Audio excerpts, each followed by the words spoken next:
दसौं सर्ग श्री देवचंद्र जीवलाई परमात्मा को दर्शन एवं तारतम अवतरण। शार्दूल विक्रीडित छंद। 14 वर्ष भएछ पूर्ण जब त श्रीदेव को कामना पूरा हो अति विघ्न आपद परी गर्दा हुँदी सामना। सुन्नु होस् अब कामना कसरी हो इनको पूरा त्यो घरी निष्ठा पूर्ण भएर के हुन गयो लेख्छु अगाडि सरी।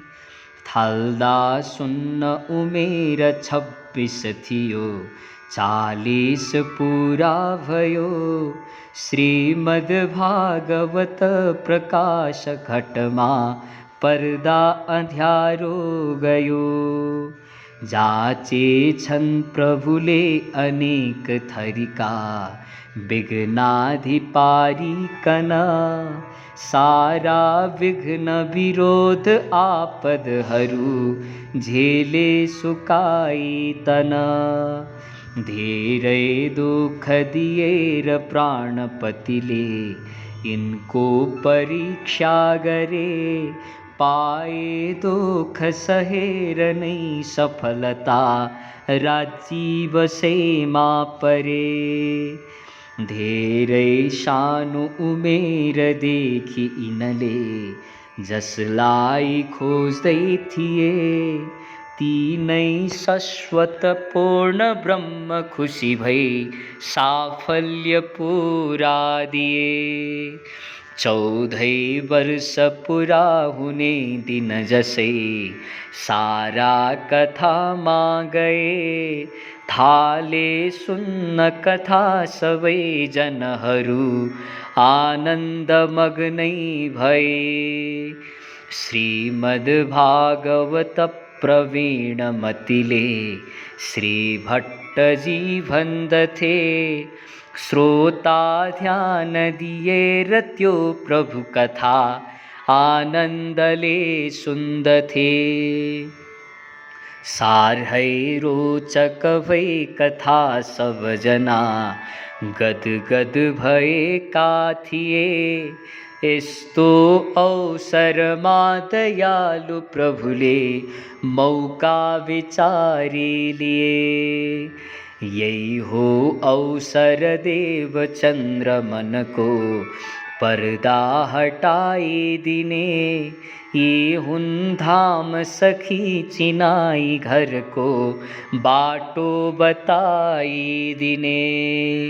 श्यामा शक्ति यी हुन् भुलेर घर को बाधा सुते का सखे सारालाई जगाउने स्वघर का ये सुंदरी हुन् सखी।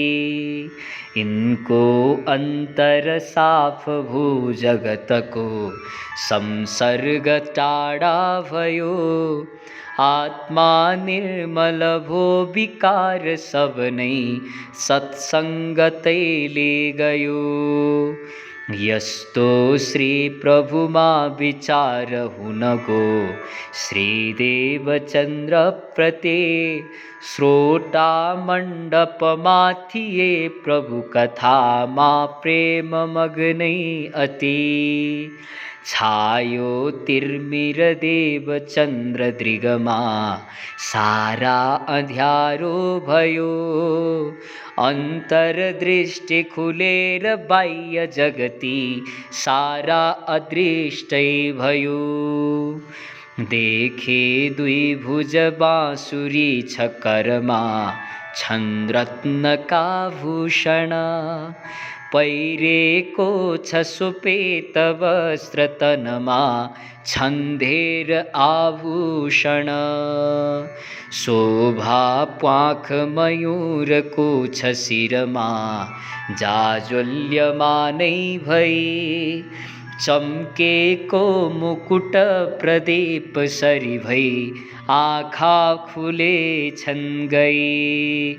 यस्तो दर्शन देव चंद्र सहसा पाए हृदंगै परे।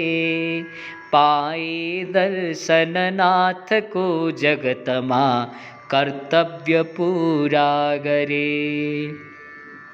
एउटै शब्द पनि त्यहाँ सुमुखले बोल्नै सकेनन् उनी। हृदय मात्र रहे अगाध खुसीले श्री कृष्ण जी मा अनि। बोले श्रीमुख ए तिमी किन यहाँ आयौ कहाँ हो घर। को हो फेरि म को हुँ यो जगत के देऊ सबै उत्तर। आफैलाई चिन्यौ चिन्यौ मकनके हे वत्स साँचो भन। देऊ उत्तर प्रश्न का अब तिमी शंका नमानिकन। यस्तो प्रश्न सुनेर प्राणपति को श्रीदेवचंद्र त्यहाँ साष्टांगै सित दंडवत हुन गए ती नाथ का पाउमा।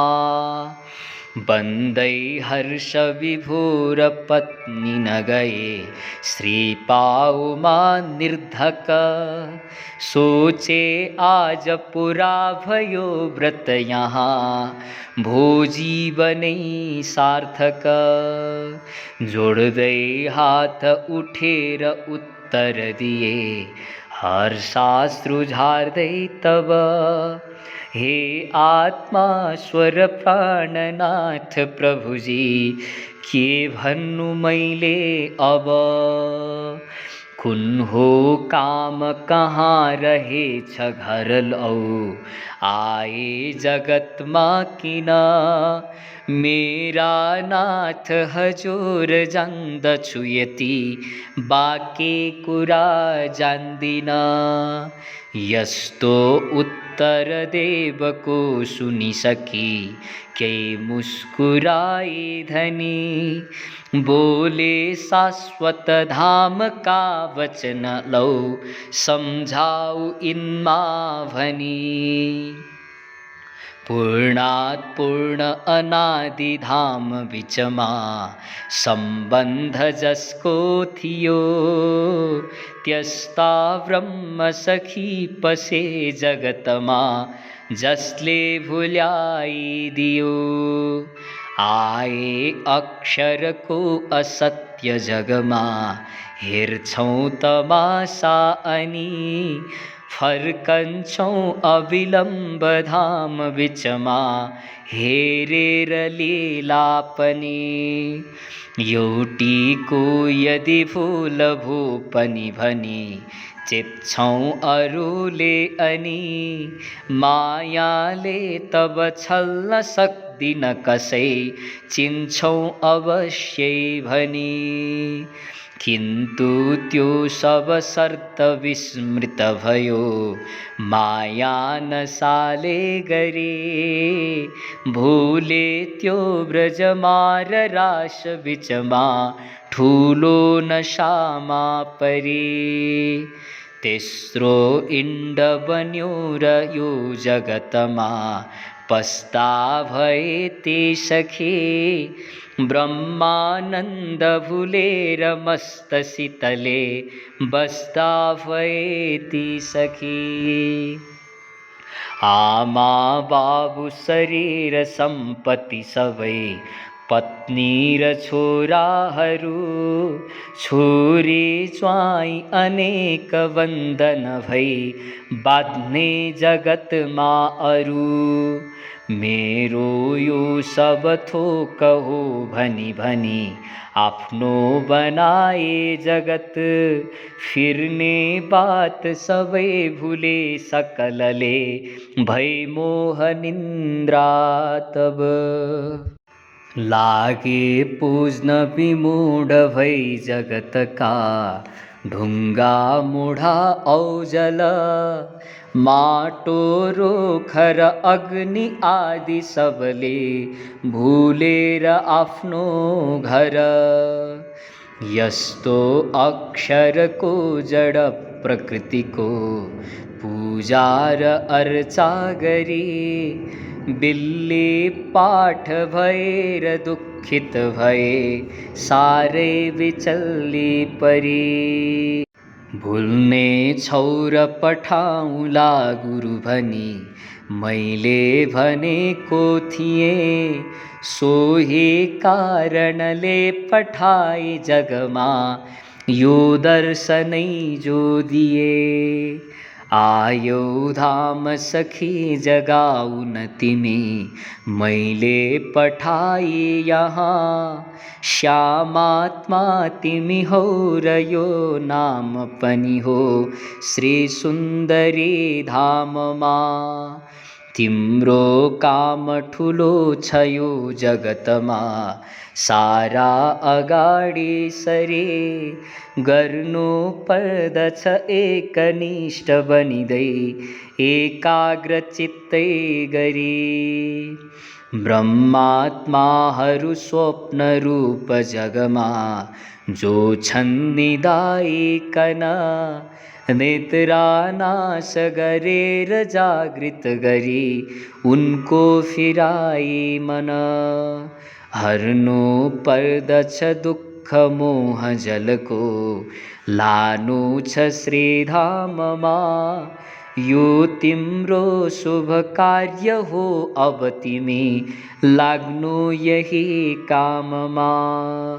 यो निर्देशन राजको जब सुने श्रीदेव छक्कै परे। बारंबार प्रणाम दण्डवत भई यो प्रश्न उनले गरे। हे स्वामी मम ज्ञान छैन छ केही शक्ति प्रभु आत्ममा। चिन्लान्ती कसरी र जागृत भई फिर्लान् परम धाममा। हे स्वामी मम ज्ञान छैन छ केही शक्ति प्रभु आत्ममा। चिन्लान्ती कसरी र जागृत भई फिर्लान् परम धाममा। मेरो यो क्षमता नभई म कसरी खोजौँ सखा निद्रित। कहिले बात प्रतीत हुन्छ यिनमा, कस्तो गरौँ दीक्षित। यस्तो काम मबाट हुन्छ कसरी, के शक्ति होला ममा। हे स्वामी असमर्थ छु म त यहाँ यो धामको काममा। यो उद्गार सुनेर नाथ खुसी भई थाले जुवा फेदिन। पूर्ण ब्रह्मधनी थिए बुझिलिए त्यो भावना तेचिन। हे वत्से सब काम हुन्छ सजिलै, चिन्ता नलेऊ कुनै। एउटा माध्यम मात्र बन्नु छ तिमी, यो काम गर्छु मनै। यो हो तारक मन्त्र जागृत दशा, यसले गराइकन निद्रा हर्दछ मोहको र सजिलै फिर्छन् सुतेका जन। लेऊ मन्त्र यही समस्त जनको हो तारने तारक। यही मन्त्र सुनेर जागृत हुनन् हो विश्व उद्धारक। तिम्रा अन्तरमा बसेर म स्वयं गर्छु सबै नै जब। के हुन्थ्यौ असमर्थ सक्षम भई गर्ने हुनेछौ तब। यी वाक्यामृत साथ तारक दी श्रीदेवका कानमा। अंतर ध्यान भये धनी तब रहे श्रीदेव कै गाथमा पूर्ण ब्रह्मर देव चंद्र अवता एउटै भए मानव यत्रो वाद विवाद भो उभयमा त्यो मण्डपैमा जब कोही मानिसले पनि त्यस घरी देखेन केही अनि यत्रो भो घटना भएन तर त्यो थाहा कसैमा भनी पहिले निश्चल देव चन्द्र रहदा अहिले हुँदा चञ्चल श्रोता पण्डित जी भई चकित नै भुवन्त्यमा खलबल के भो देव भनेर भट्ट गुरुजी शुद्धा भए त्यो घरी साह्रै दुर्बल छौ कसो हुन गयो ठुलो बिमारी परी साह्रै कष्ट हुने भए अब तलौ पर्दैन सुन्नु कथा यो पीडा अझ बल्झिने डर छलौ बढ्ला पुरानो व्यथा होमा हो सबले मिलाई त्यसमा भन्दा भए त्यही कुरा श्रीदेव प्रभुको कडा व्रत पनि त्यही बेर भइगो पुरा बाँकी छोड्न थियो कथा श्रवण औ कर्तव्यमा लाग्नु थियो राजाज्ञा अनुसार पण्डितसितै मात्रै बिदा माग्नु थियो मेरो काम पुरा भएछ गुरुजी आउन्न लौ वास्तव धेरै छन् मम काम यो जगतमा लाग्ने छु तिनमै अब यस्ता वाक्य भनेर पण्डित कन ल्याएर आफ्ना घर धेरै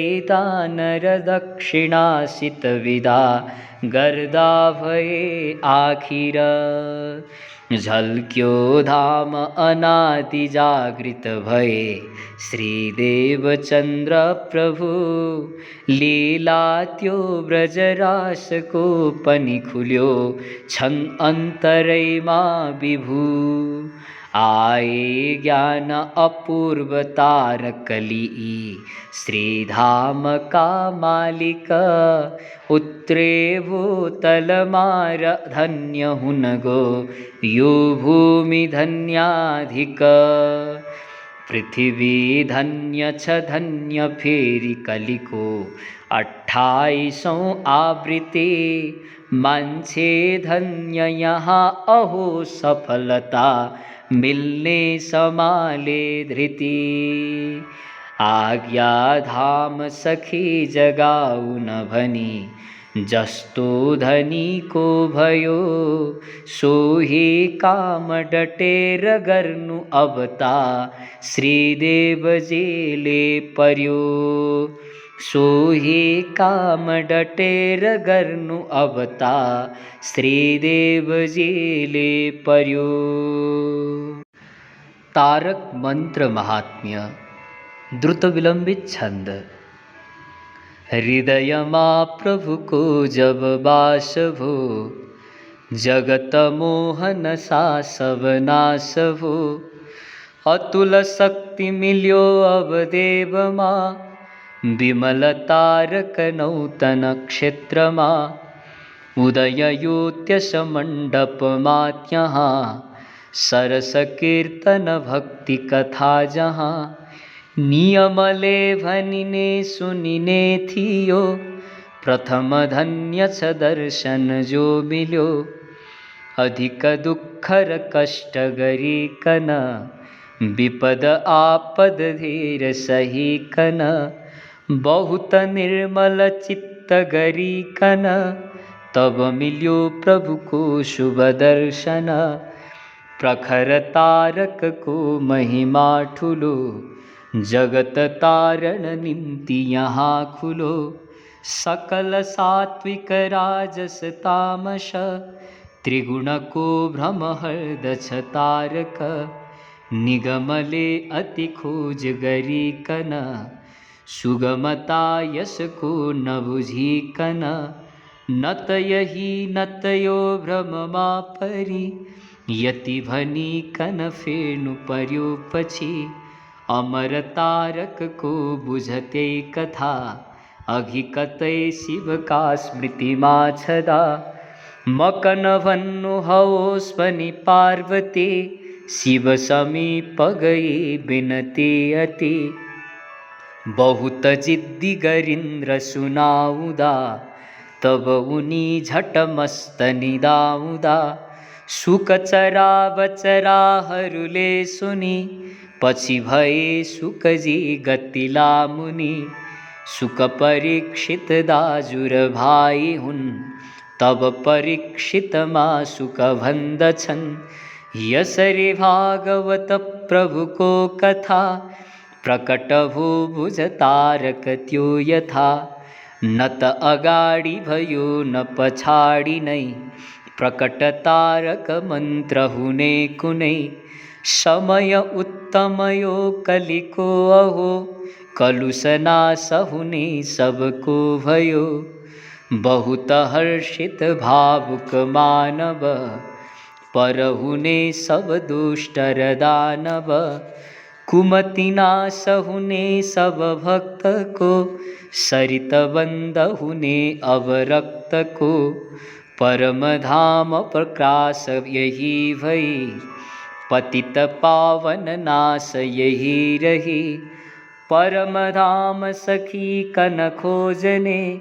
सुगम तारक को पथ रोजने, जति बड़े अवतारक मंत्रमा, सब चढ़े दुख नाशक यंत्रमा, अति ठुलो यस तारक को कथा, सब हटाई दिने भव को व्यथा, प्रबल तारक कारण देवता, भरत खंड विषे नर देहता, प्रभु मिलो स्मनि कन तड़पीने, विमल तारक कारण कल्पिने, तरकतै नर देह न पाउने, बहुत भाग्य भये अनि पाउने, यति अमूल्य महासुखदायक, जन्म मृत्यु महादुखनायक, तिमिर दूर गराउन तत्पर, विजयपुर चलाउन